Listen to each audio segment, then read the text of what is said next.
इस वीडियो में आप लोग पढ़ेंगे जानेंगे विकास की विभिन्न अवस्थाएं क्या होती है, इसका एक परिचय। Introduction to various stages of development. ये होम साइंस का आपका बहुत ही इम्पॉर्टेंट चैप्टर है, तो ध्यान से सुनिएगा, समझिएगा और देखिएगा ताकि आपको एग्ज़ाम में बहुत ही काम आए। ठीक है। और इससे रिलेटेड जो भी पिछले वीडियोस होम साइंस के अपलोड हुए हैं उसका लिंक आपको मिल जाएगा डिस्क्रिप्शन में और कमेंट बॉक्स पे भी, आप चाहे तो जाकर देख सकते हैं। तो चलिए जानते हैं विकास की विभिन्न अवस्थाएं क्या है। वृद्धि और विकास दोनों ही मूल रूप से एक जैसे अर्थों वाले शब्द हैं, पर वास्तव में यह भिन्न संकल्पनाएं हैं। यद्यपि इन्हें एक दूसरे से पूर्ण रूप से अलग करना संभव नहीं है। वृद्धि क्या है? वृद्धि का अर्थ है बढ़ना। यह प्राणी के शारीरिक अंगों में प्रगतिशील परिवर्तनों को इंगित करती है। वृद्धि गर्भाधान के लगभग 2 सप्ताह बाद आरंभ हो जाती है और वयस्क होने पर समाप्त होती है। यह शारीरिक और रचनात्मक परिवर्तन होते हैं।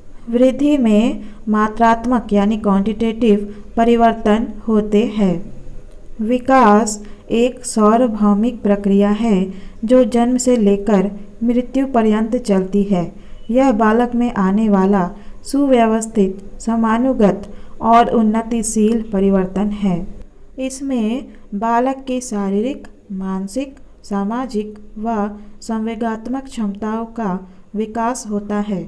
आरंभ में विकास रचनात्मक, कंस्ट्रक्टिव, परंतु जीवन के उत्तरार्ध में विनाशात्मक, डिस्ट्रक्टिव होता है। यह परिवर्तन को वृद्धावस्था की ओर ले जाते हैं। यह जो क्वेश्चन है ना, वृद्धि और विकास में अंतर, ये बहुत ही इंपॉर्टेंट है, वेरी वेरी इंपॉर्टेंट है, क्योंकि बहुत बार एग्जाम में प्रीवियस ईयर्स के क्वेश्चन पेपर में आए हुए हैं। ठीक है, कि वृद्धि और विकास में अंतर स्पष्ट करें। वृद्धि और विकास में क्या अंतर है? वृद्धि जो है मात्रात्मक यानी क्वांटिटेटिव होती है, वहीं यह विकास जो है मात्रात्मक और गुणात्मक, क्वांटिटेटिव एंड क्वालिटेटिव दोनों रूप से होती है। वृद्धि में शारीरिक ऊंचाई, भार और विभिन्न अंगों जैसे मस्तिष्क के आकार और संरचना आदि देखे जाते हैं। वहीं विकास में शारीरिक परिवर्तनों के साथ साथ सामाजिक, मानसिक और संवेगात्मक परिवर्तनों का भी समावेश होता है। वृद्धि जो है कोशिका गुणन के कारण होती है और विकास क्रियात्मक क्षमता की वृद्धि और उन्नत समायोजन संबंधी प्रक्रियाओं के कारण होता है। चौथा अंतर है वृद्धि एक निश्चित अवधि के लिए होती है। विकास मृत्यु पर्यंत चलता रहता है। वृद्धि को मापा जा सकता है, लेकिन विकास का अवलोकन परिपक्व व्यवहार द्वारा हो सकता है। वृद्धि व्यक्तित्व के एक आयाम को बताता है, इसका क्षेत्र जो है संकुचित है। वहीं विकास व्यक्तित्व के सभी आयामों से संबंधित है, इसका क्षेत्र जो है विस्तृत है। वृद्धि और विकास कई कारकों पर निर्भर करते हैं, जैसे वंशानुक्रम, वातावरण, परिपक्वता, सीखना। वंशानुक्रम माता पिता से प्राप्त गुण होते हैं। बालक की वृद्धि और विकास इन्हीं गुणों पर निर्भर करते हैं। वातावरण बालक के समुचित वृद्धि और विकास में उसके वातावरण का बड़ा हाथ होता है। वातावरण उसे माता पिता से प्राप्त गुणों को विकसित करने का अवसर देता है ताकि विकास हो सके। परिपक्वता किसी भी विकसित परिवर्तन को अर्जित करने से पहले बालक का उस स्तर तक परिपक्व होना आवश्यक है, तभी वह उन नए परिवर्तनों को आत्मसात कर पाता है। सीखना वृद्धि और विकास बालक की सीखने की प्रक्रिया पर बहुत निर्भर करता है। सीखने की प्रक्रिया जितनी बेहतर होगी, उतना ही बालक का विकास होगा। विकास के परिणाम या सूचक, माइलस्टोन्स ऑफ डेवलपमेंट। विकास की पूरी प्रक्रिया के दौरान उसकी गति व स्तर को इंगित करने वाले परिमाण को मुख्य सूचक कहते हैं। मनोवैज्ञानिकों ने अध्ययनों के पश्चात इन सूचकों को निर्धारित किया है। सभी बालकों का विकास एक दूसरे से भिन्न होता है। यह सूचक विकास की गति व प्रकार को सूचित करता है। सभी बालक विकास के एक निश्चित क्रम से विकसित होते हैं, परंतु विकास के लिए समय, मात्रा व गुणों में अंतर होता है। उदाहरण के लिए बालक की पहले गर्दन ठहरती है, फिर वह 6 माह का होने पर बैठने लगता है, पर कोई बालक 5.5 महीने में बैठता है तो कोई 6.5 माह में। यह व्यक्तिगत भेद के कारण होता है। वैयक्तिक भिन्नता क्या है? ईश्वर ने सभी लोगों को एक अनूठे रूप में बनाया है। सभी का विकास एक निश्चित क्रम से होता है, परंतु हर बालक विकास के परिमाण अलग अलग समय पर हासिल करते हैं और उसके गुणवत्ता में भी अंतर होता है। यहाँ तक कि जुड़वा बालकों में भी कुछ न कुछ अंतर होता है, हालांकि उन्हें एक वंशानुगत व वातावरण प्राप्त होता है। इसी को वैयक्तिक भिन्नता कहते हैं। बालकों के विकास को उसके प्राप्त किए गए परिमाणों या सूचकों से मापा जाता है। अगर उसका विकास सामान्य रेंज में पाया जाता है तो उसके विकास को सामान्य माना जाता है, परंतु अगर वह विकास के परिमाणों को प्राप्त नहीं कर पाता तो उसका विकास सामान्य नहीं होता। उदाहरण के लिए 3 माह का बालक रंगों के प्रति संवेदना प्रकट करता है, परंतु अगर 4 माह तक भी रंगों के प्रति संवेदनशील नहीं होता तो उसका विकास सामान्य नहीं है तथा उसे डॉक्टर को तुरंत दिखाना चाहिए। वृद्धि एवं विकास के निश्चित सिद्धांत होते हैं। सभी बालकों का विकास इन्हीं सिद्धांतों पर आधारित रहता है, जबकि व्यक्तिगत भिन्नता भी पाई जाती है। विकास के मुख्य सिद्धांत, प्रिंसिपल्स ऑफ डेवलपमेंट। विकास एक निश्चित प्रतिरूप होता है। Development has a specific pattern. बालक का विकास 2 तरह से होता है। पहला है मस्तक अधोमुखी यानी कि केफेलोकॉर्डल डायरेक्शन और दूसरा है निकट से दूर दिशा में प्रॉक्सिमोडिस्टल डायरेक्शन। मस्तक अधोमुखी विकास क्रम में बालक का शारीरिक विकास सिर से पैर की तरफ होता है। गर्भ में भ्रूण का पहले सिर, फिर धड़ और फिर पैरों का विकास होता है। निकट से दूर दिशा क्रम में शारीरिक विकास पहले केंद्रीय भागों में प्रारंभ होता है, फिर बाहर की ओर होता है। जैसे पेट, हृदय विकसित होते हैं, कंधे और बाजू बाद में विकसित होते हैं। क्रियात्मक विकास में भी हम यह क्रम देख सकते हैं, जैसे वह बैठना सीखता है, फिर खड़ा होना। यद्यपि कोई बालक जल्दी बैठता है तो कोई देर से, परंतु क्रम निश्चित होते हैं। विकास की निरंतर गति, डेवलपमेंट इज कंटिन्यूअस। बाल विकास गर्भावस्था से आरंभ हो जाता है और मृत्यु तक निरंतर चलता रहता है। कभी भी यह रुकता नहीं है। इसकी गति कभी धीमी तो कभी तेज हो जाती है, पर कभी रुकती नहीं है। उदाहरण के लिए बालक के दांत 6 महीने में दिखाई देते हैं, पर गर्भकाल में ही मसूड़ों में बनने आरंभ हो जाते हैं।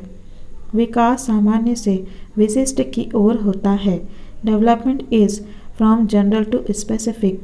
बालक के विकास के क्रम में हम देखते हैं कि पहले बालक की सामान्यताओं का विकास होता है, फिर विशिष्टताओं का, जैसे पहले गर्भ में हाथ और पैर का विकास होता है, फिर अंगुलियों और नाखूनों का। किसी वस्तु को पकड़ने के लिए बालक पहले दोनों हाथ बढ़ाना सीखता है, फिर हथेलियों और उसके बाद अंगुलियों का प्रयोग करना सीखता है। विभिन्न अंगों के विकास की गति भिन्न होती है। Different rate of development for different parts. शरीर के विभिन्न अंगों के विकास की गति अलग अलग होती है। उदाहरण के लिए मस्तिष्क का विकास 8 वर्ष तक हो जाता है, जबकि बुद्धि का विकास 16 वर्ष तक हो पाता है, और हृदय, पाचन, संरक्षण एवं हाथ पैर का पूर्ण विकास किशोर अवस्था में होता है। विकास में वैयक्तिक भिन्नता होती है। Individual difference in development. प्रत्येक बालक अपने आप में एक अनूठा प्राणी है। उसके विकास का क्रम एक होते हुए भी भिन्न होता है। जिन बालकों में शारीरिक व मानसिक विकास तीव्र होता है, वे अन्य विकास भी शीघ्र करते हैं। जो मंद बुद्धि बालक होते हैं, वे अन्य विकासों में भी मंद होते हैं।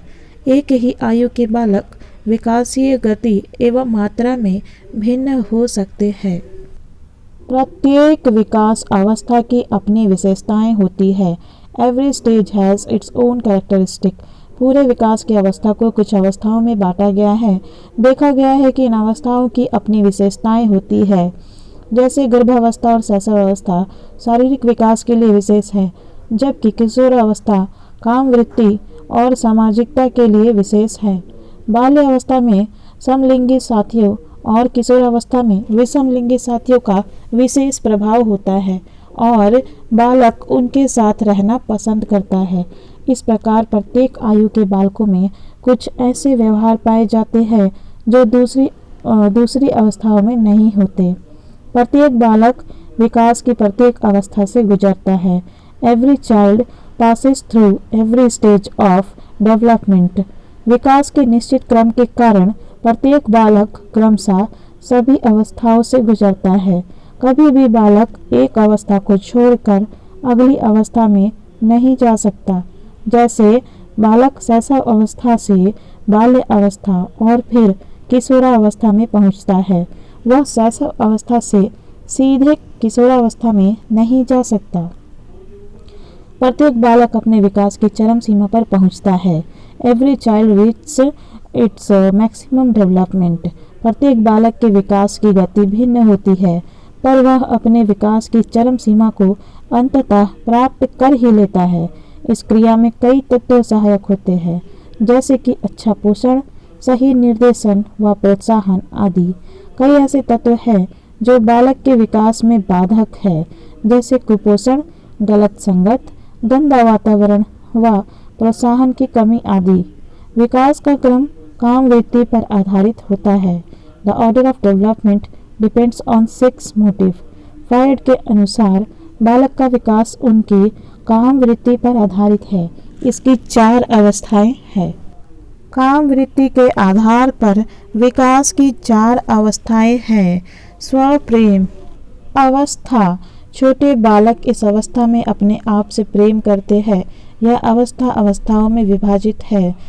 मुख में ओरल स्टेज और दूसरा गुदा में एनल स्टेज। ठीक है। ओडियम कॉम्प्लेक्स यह है विषम लिंगीय माता पिता को तरफ प्रेम व आकर्षण की अवस्था है। लड़कियां पिता को और लड़के माता से अधिक प्रेम करते हैं। यह आरंभिक बाल्य अवस्था में रहती है। समलिंगीय अवस्था तीसरा है। समलिंगीय अवस्था होमोसेक्सुअल स्टेज। इस अवस्था में बालक अपने ही लिंग के साथियों के साथ रहना पसंद करते हैं। उनका अनुमोदन उनके लिए बहुत महत्वपूर्ण होता है। विषम लिंगीय अवस्था चौथा है। विषम लिंगीय अवस्था हेट्रोसेक्सुअल स्टेज। इस अवस्था में बालक पूर्व किशोर अवस्था में होते हैं एवं विपरीत लिंग के प्रति आकर्षित होते हैं और अपने विकास को उनके अनुमोदन प्राप्त करने के लिए लक्षित करते हैं। बालक के विकास को कई तत्व प्रभावित करते हैं। बालक के विकास को प्रभावित करने वाले तत्व है वंशानुक्रम, वातावरण, स्वास्थ्य, पोषण और विद्यालय, पास पड़ोस, परिपक्वता, सीखना, आर्थिक स्थिति, पारिवारिक स्थिति आदि। विकास की विभिन्न अवस्थाएं। एक परिचय introduction of various stages of development. जैसा कि हम जान चुके हैं कि विकास जीवन पर्यंत चलने वाली प्रक्रिया है। विभिन्न मनोवैज्ञानिकों ने इस प्रक्रिया को अलग अलग तरह से वर्गीकृत किया है। रॉस के अनुसार रॉस ने बाल विकास की अवस्थाओं को इस प्रकार वर्गीकृत किया है। पहला है शैशवावस्था 1 से 3 वर्ष, दूसरा है पूर्व बाल्य अवस्था 3 से 6 वर्ष, तीसरा है उत्तर बाल्य अवस्था 6 से 12 वर्ष और चौथा है किशोर अवस्था 12 से 18 वर्ष। हरलॉक के अनुसार अधिकतर बालक विकास के अध्ययन की दृष्टि से हरलॉक द्वारा इसका वर्गीकरण सर्वमान्य माना गया है, जो इस प्रकार है। गर्भ अवस्था यानी प्रेगनेंसी, गर्भ अवस्था से जन्म तक।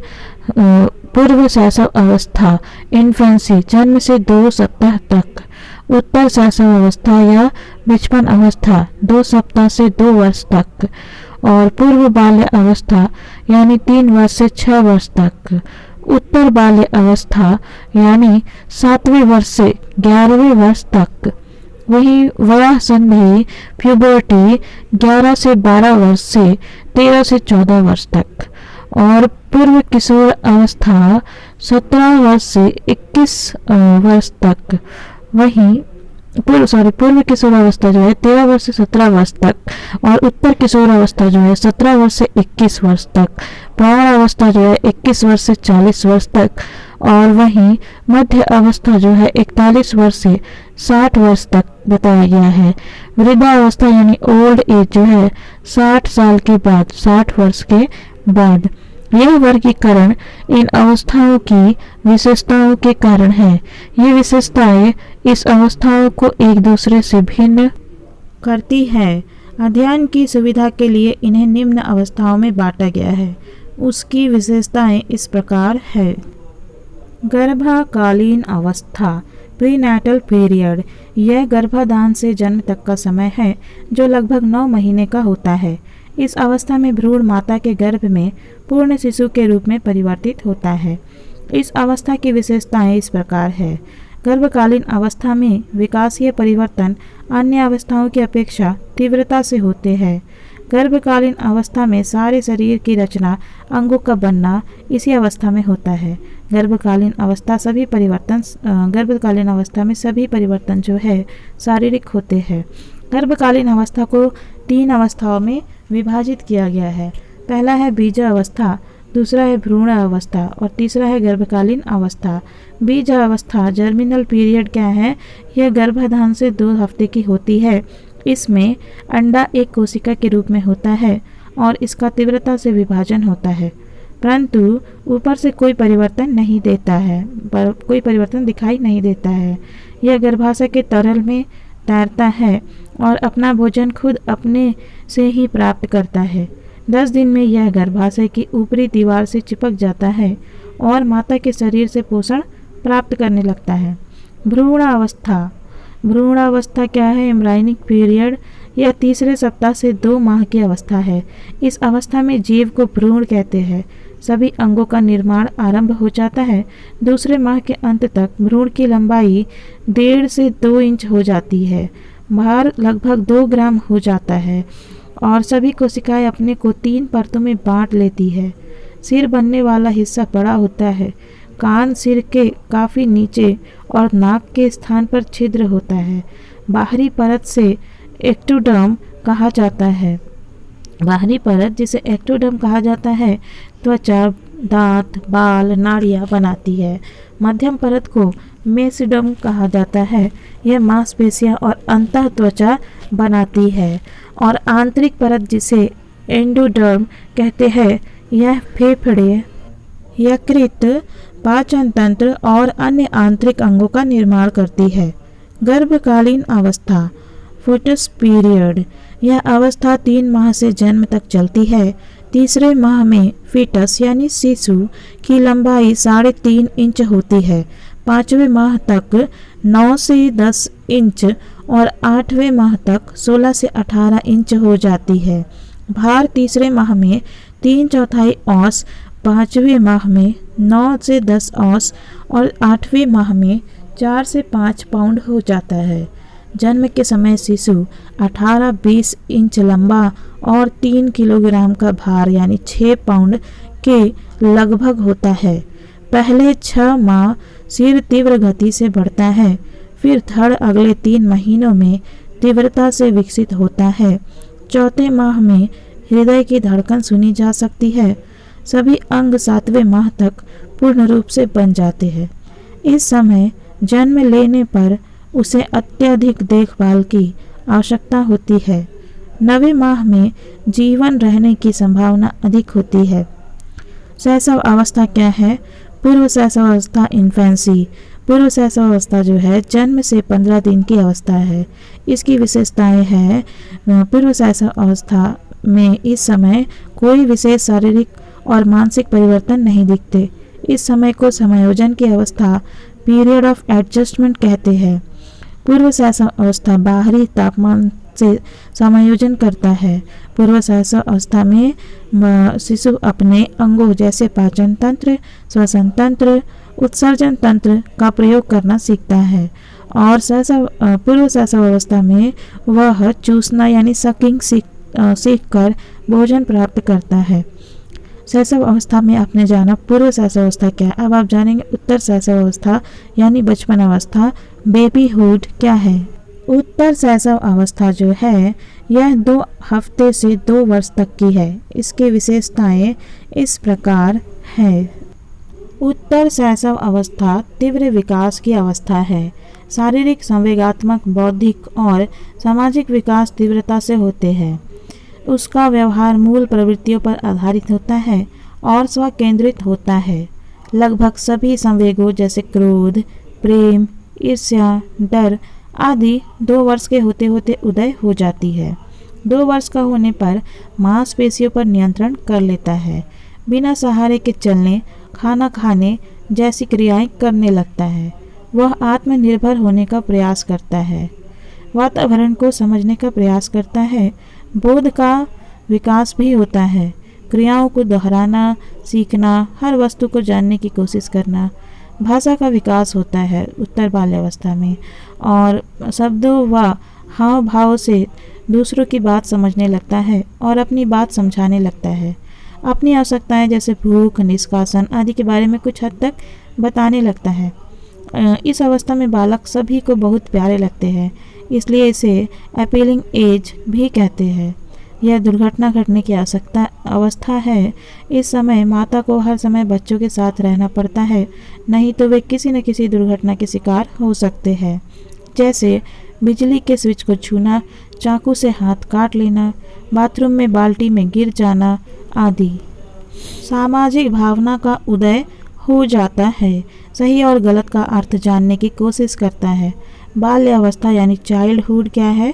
पूर्व बाल्य अवस्था अर्ली चाइल्डहुड यह 3 से 6 वर्ष की अवस्था है। यह अवस्था भी समायोजन की अवस्था होती है। इसकी विशेषताएं इस प्रकार है। इस अवस्था में बच्चे बहुत जिज्ञासु होते हैं। वह बहुत प्रश्न पूछते हैं। इस समय वे नर्सरी स्कूल जाने लगते हैं। इसे प्री शालेय अवस्था भी कहते हैं। वह सामाजिक गुणों का विकास करते हैं जैसे सहयोग, सहानुभूति, नेतृत्व आदि। बुद्धि, तर्क, कल्पना का तीव्रता से विकास होता है। छोटी छोटी समस्याओं का हल निकालने की कोशिश करते हैं और अनुकरण का भाव तीव्र होता है। न कहना सीख जाते हैं। हाथ पैरों के कौशलों का विकास होता है जो विभिन्न क्रियाओं और खेल के लिए आवश्यक होती है।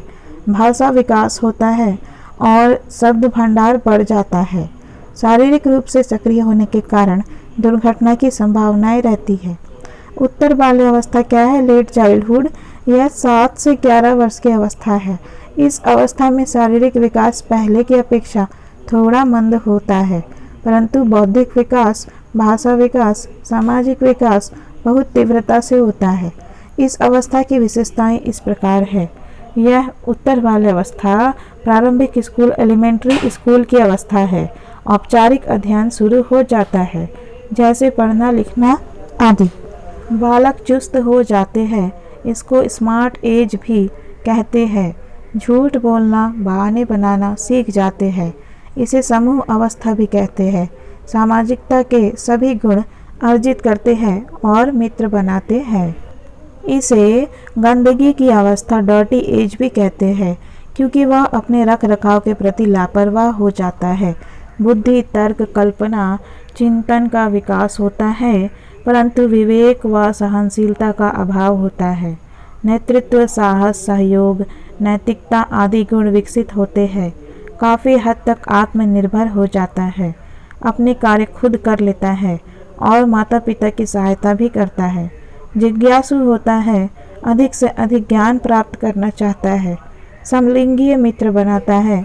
विभिन्न कौशलों का विकास होता है जिससे वह खेल सकता है। किशोरावस्था क्या है। एडोलेसेंस 11 से 21 वर्ष की आयु को कहते हैं किशोरावस्था। ब्याह संधि, प्यूबर्टी, प्रीडोलेसेंस जो है ये है 11 से 13 या 12 से 14 वर्ष। यह बाल्यावस्था और किशोरावस्था के बीच की अवस्था है। यह दोनों अवस्थाओं के बीच की सेतु है। शारीरिक दृष्टि से यह महत्वपूर्ण अवस्था है। इसकी मुख्य विशेषता यौन अंगों की परिपक्वता और काम शक्ति का उदय है। बालिका और बालक स्त्री और पुरुष बनने की ओर विकसित होते हैं। इसमें यौन हार्मोनों के शरीर में स्राव होने से यौन परिवर्तन आने शुरू हो जाते हैं, जिनसे आंतरिक और बाहरी शारीरिक बदलाव आते हैं जो बच्चों को विचलित करते हैं। बालिकाओं में क्या परिवर्तन आते हैं? बालिकाओं में वक्ष स्थल का विकास होता है, मासिक धर्म शुरू हो जाता है, शरीर पर बाल आने शुरू हो जाते हैं, आवाज़ मधुर हो जाती है और शरीर युवती की तरह आकार लेने लगता है। लंबाई भार में वृद्धि होती है। बालकों में क्या परिवर्तन आते हैं? बालकों के दाढ़ी मूछें निकलने लगती है, छाती चौड़ी, कूल्हे संकरे और शरीर युवक जैसा आकार लेता है। यौन अंगों का विकास और वीर्य बनने लगता है, आवाज़ भारी हो जाता है, काम इच्छा जागृत हो जाती है। पूर्व किशोरावस्था अर्ली एडोलसेंस क्या है? इसकी विशेषताएं इस प्रकार है। पूर्व किशोरावस्था जो है यह कामुकता के जागरण की अवस्था है। कल्पनाशीलता काफ़ी बढ़ जाती है, वे अंतर्मुखी हो जाते हैं और संवेगात्मक अस्थिरता की अवस्था है। शारीरिक उथल पुथल के कारण परेशान रहते हैं और समायोजन नहीं कर पाते। विषम लिंगीय मित्रों के प्रति आकर्षण और उनका अनुमोदन प्राप्त करना बहुत महत्वपूर्ण समस्या बन जाती है। सामाजिकता की भावना प्रबल होती है, परंतु हम उम्र मित्रों के साथ ही रहना चाहते हैं। माता पिता शिक्षकों से सामाजिक संबंध अच्छे नहीं होते। किशोर तनाव और दबाव की स्थिति में रहते हैं। आत्मनिर्भर व स्वच्छंद होने की इच्छा रखते हैं। दिवा स्वप्न डे ड्रीमिंग देखते हैं।